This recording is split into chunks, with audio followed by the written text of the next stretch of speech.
샬롬. 듣는 말씀 들린 말씀 패스터 샤입니다. 오늘 말씀은 열왕기상 12장입니다.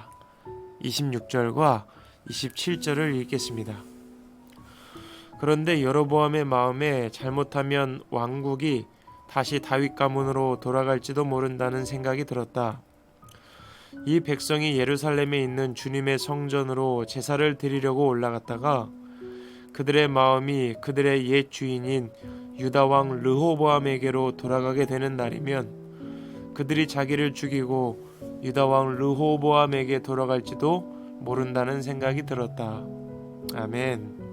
오늘 말씀은 솔로몬의 우상 숭배로 말미암아 이스라엘을 남과 북으로 나누시는 하나님의 역사가 기록되어 있습니다. 솔로몬이 우상을 숭배하지 않았다면 왕권이 축소되거나 실권하는 일은 없었을 텐데 말이죠. 어쨌든 우상 숭배의 죄악으로 이스라엘의 평화는 깨어지고 두 나라로 나누어지게 됩니다. 그리고 두 나라니까 당연히 왕도 두 사람이겠죠. 바로 솔로몬의 아들 르호보암이 남쪽 유다의 왕이 되고 하나님께서 함께 하시겠다고 약속하신 여로보암이 북쪽 10지파의 왕이 되는 내용입니다.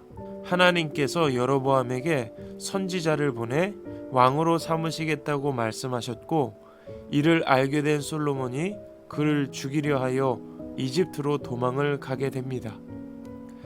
그래도 한 나라의 왕이 자신을 죽이려 하니 얼마나 두렵고 떨렸겠어요.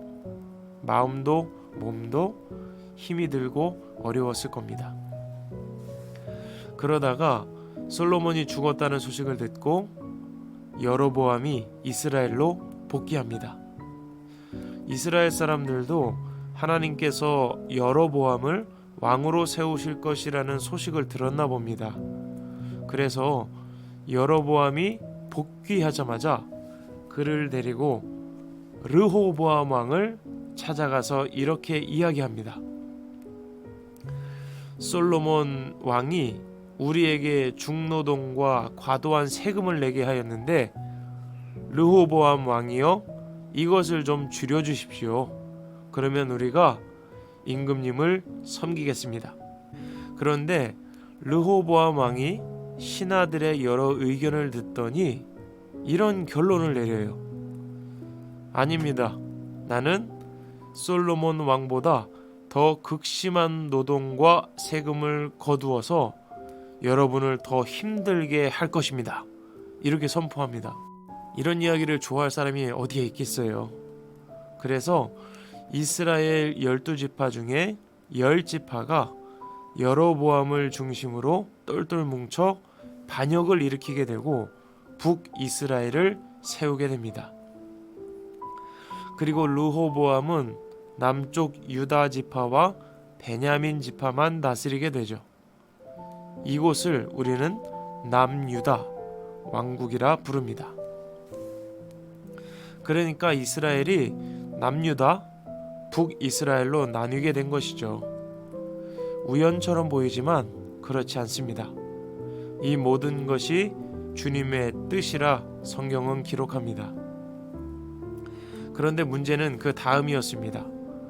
이스라엘 백성들은 매년 정해진 절기가 있어서 그 절기가 되면 예루살렘에 있는 성전에 가서 제사를 드려야 하거든요. 그런데 그 예루살렘이 남유다 땅에 있는 겁니다.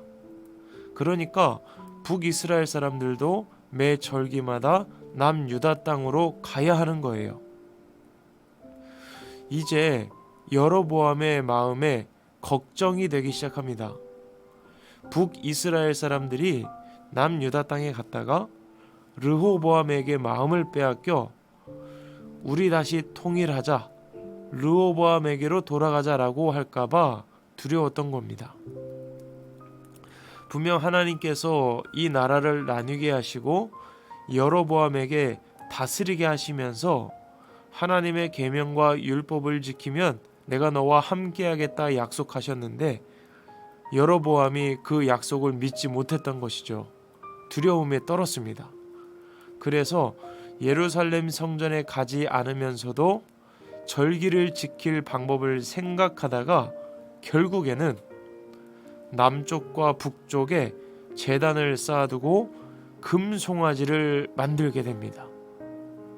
그리고 그 금송아지 앞에 제사를 드리게 하죠. 예루살렘에 가지 말라는 것입니다. 오늘 말씀은 여로보암이 이렇게 우상을 만들었음을 기록하며 맞춰지고 있습니다. 여러분은 들으시면서 어떤 말씀이 기억나시나요? 저는 오늘 이 말씀을 보면서 욕심이라는 단어가 기억에 남았습니다.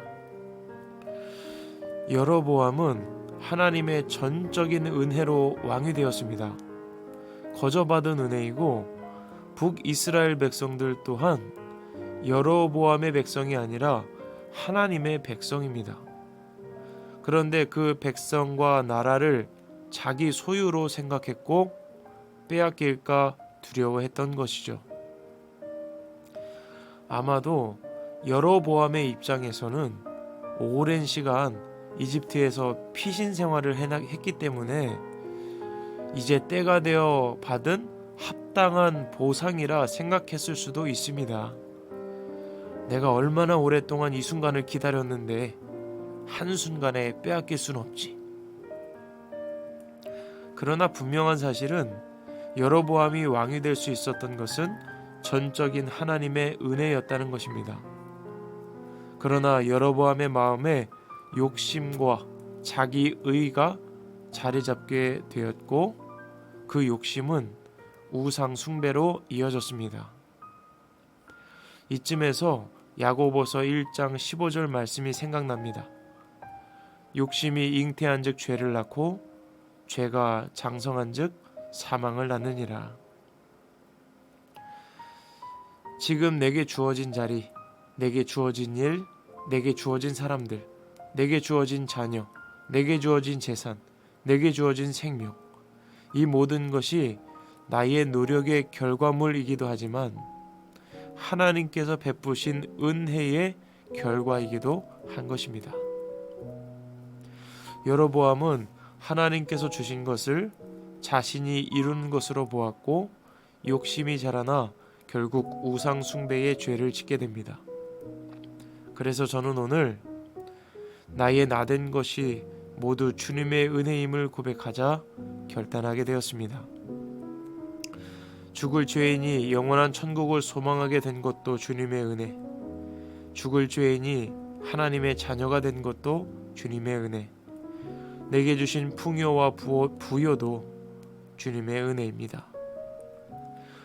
그러니 내게 있는 능력과 소유도 모두 주님의 것이니 언제든 내어드릴 수 있어야 합니다. 여러분, 오늘도 힘내시고 내가 누리고 있는 모든 것이 주님의 은혜로 주어진 것임을 기억하며 언제든지 내어드릴 수 있는 복된 인생 되시기를 간절히 소망합니다. 지금까지 듣는 말씀 들린 말씀 샤라라TV 패스터 샤였습니다. 샬롬.